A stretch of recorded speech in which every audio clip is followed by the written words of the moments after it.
के पुरुषार्थ को जागृत करने के लिए राम के चरित्र को सामने लाने की कई प्रकल्प हुए हैं। राम को धर्मवान विग्रह भी कहा गया है। अयोध्या में भगवान श्री राम का जन्म जरूर हुआ था, लेकिन उनके विराट व्यक्तित्व का प्रस्फुटीकरण गंगा के तट पर स्थित सिद्धाश्रम में, जिसे सिद्धाश्रम कहते हैं। तो आज के युग में भगवान श्री राम का जो चतुष्टय पुरुषार्थ को पूर्ण करने वाला जो आचरण है, जिसके आधार पर धर्म, अर्थ, काम और मोक्ष की सम्यक दृष्टि मिलती है और राम राज की जब परिकल्पना होती है तो उसमें दैहिक दैविक भौतिक तापा राम राज नहीं का हो जाता। इस संदर्भ में आपका कुछ हमें बात है। क्या नाम है? कृष्णकांत ओझा, मैं कई बार पत्रकार हूँ। अच्छा, समझ में बैठ।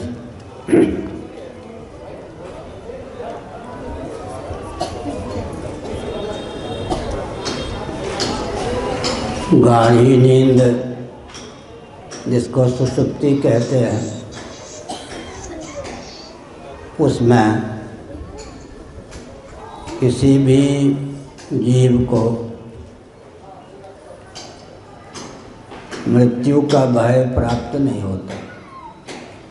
प्रायः प्रतिदिन 5-7 घंटे हम आप खर्राटे लेकर सोते हैं। जब तक गाढ़ी नींद प्राप्त रहती है तब तक मृत्यु का भय प्राप्त नहीं होता। सर्दी गर्मी भूख प्यास किसी भी द्वंद्व के चपेट में हम आप नहीं पड़ते। दैहिक दैविक भौतिक त्रिविध ताप में किसी ताप की प्राप्ति और व्याप्ति हमको आपको नहीं होती। लेकिन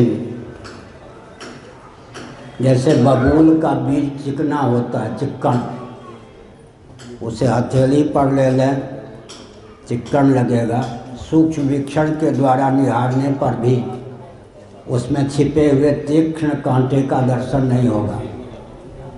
परंतु हम आप जानते हैं कि बबूल के चिक्कन बीज को अनुकूल पृथ्वी, पानी, प्रकाश, पवन, आकाश, दिक् काल का संयोग प्राप्त हो जाए तो तीक्ष्ण कांटे निकल आते हैं। गाढ़ी नींद में दिव्यताएं हैं, लेकिन बीजभूत अज्ञान शेष है।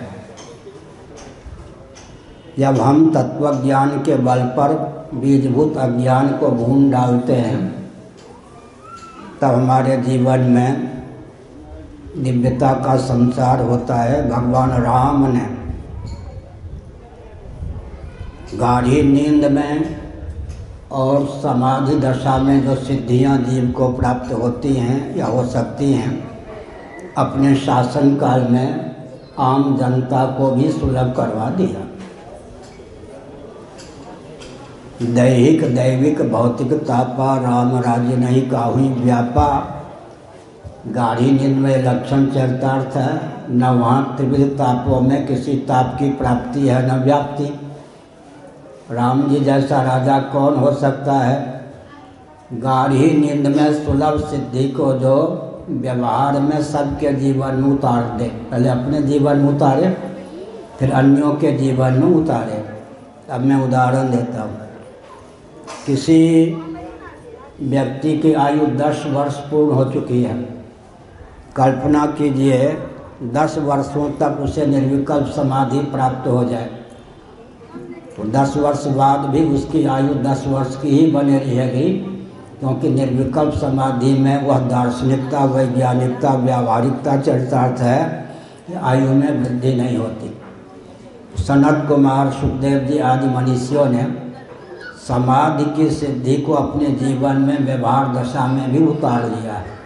भगवान राम की विशेषता यह है कि समाधि और सुषुप्ति में जो हमको आपको सिद्धि प्राप्त होती है उसे आम जनता के जीवन में उतार के दिखा दिया। यह राम राज्य की विशेषता है।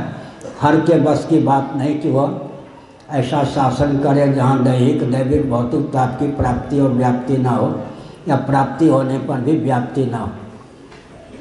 महाभारत में लिखा है, राजा दिखता एक व्यक्ति है लेकिन कुशल राजा, सफल राजा, शासक वही सिद्ध होता है अष्टवसुओं का 11 आदित्य और रुद्र का तेज जिसके जीवन में प्रतिष्ठित हो, वो शासन करने में समर्थ होता है।